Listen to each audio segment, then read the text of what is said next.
Steven Paul jobs, जिन्हें हम Steve jobs के नाम से जानते हैं, 24 फरवरी 1955 कैलिफोर्निया में पैदा हुए थे। उनकी बायोलॉजिकल मदर अनमैरिड होने की वजह से उन्हें और एक कपल पॉल जॉब्स और क्लैरा जॉब्स अडॉप्ट किए थे और वही अडॉप्टेड चाइल्ड आज अमेरिका के one of the most richest company Apple company के को-फाउंडर है। कैलिफोर्निया के एक बड़े कॉलेज में एडमिशन मिलता है स्टीव को, लेकिन उनके फैमिली के लिए उनका कॉलेज फीस अरेंज कर पाना काफ़ी मुश्किल बनने लगता है। अपने पेरेंट्स के सभी सेविंग्स कॉलेज फीस देने में खर्च हो जाते हुए देखकर कॉलेज ड्रॉप आउट करने का डिसीजन लेते हैं स्टीव। खाना खरीदने का पैसा जुगाड़ करने के लिए यूज्ड कोल्ड ड्रिंक्स के बोटल्स शॉप्स में रिटर्न करने से शुरू हुआ था उनका स्ट्रगल पीरियड। वीकली सिर्फ एक दिन संडे को पेट भर के खाना खाने के लिए 7 किलोमीटर पैदल चल के हरे कृष्ण टेम्पल जाना पड़ता था एप्पल कंपनी के मालिक स्टीव जॉब्स को। उस वक्त उनके पास रहने के लिए भी कोई जगह नहीं था, इसलिए फ्रेंड्स के रूम में ही रात गुजरना पड़ता था उन्हें। कॉलेज से ड्रॉप आउट करने का डिसीजन जैसे उनके लिए आसान नहीं था, वहीं पर यही डिसीजन उनकी ज़िंदगी में एक टर्निंग पॉइंट था। कॉलेज का कोई प्रेशर ना होने की वजह से वो अपना पूरा समय सिर्फ और सिर्फ अपने बिजनेस आइडिया पे फोकस कर पाते थे। वो अपने एक स्कूल फ्रेंड के साथ उस फ्रेंड के पापा के गराज में बैठ के मैकिन्टॉश ऑपरेटिंग सिस्टम बनाने की काम शुरू करते हैं, जहाँ पे उन्हें अपने स्कूल में सीखी हुई कैलीग्राफी की नॉलेज बहुत काम आया था।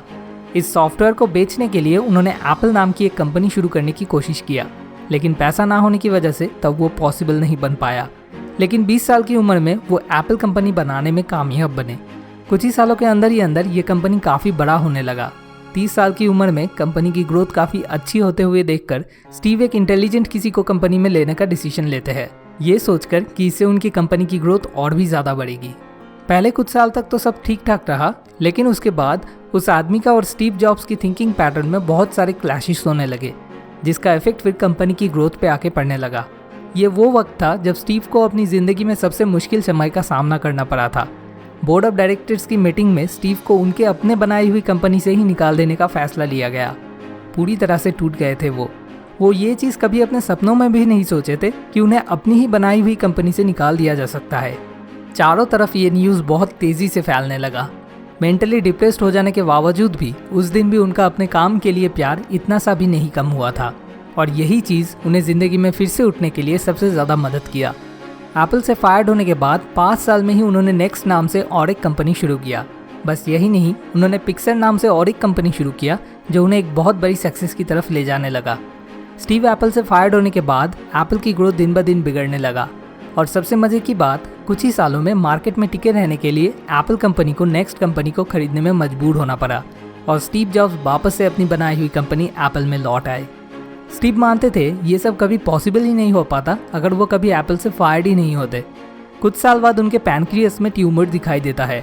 डॉक्टर्स उन्हें कहते हैं ये एक ऐसा कैंसर है जिसका कोई इलाज नहीं है, कुछ ही महीनों में वो मरने वाले हैं। लेकिन तब भी वो हौसला नहीं छोड़े। इसके बाद एक बायोप्सी में जाना गया, उनका कैंसर क्यूरेबल है। मौत को बहुत करीब से देखते हुए सर्जरी के बाद वो सही सलामत घर लौट आए।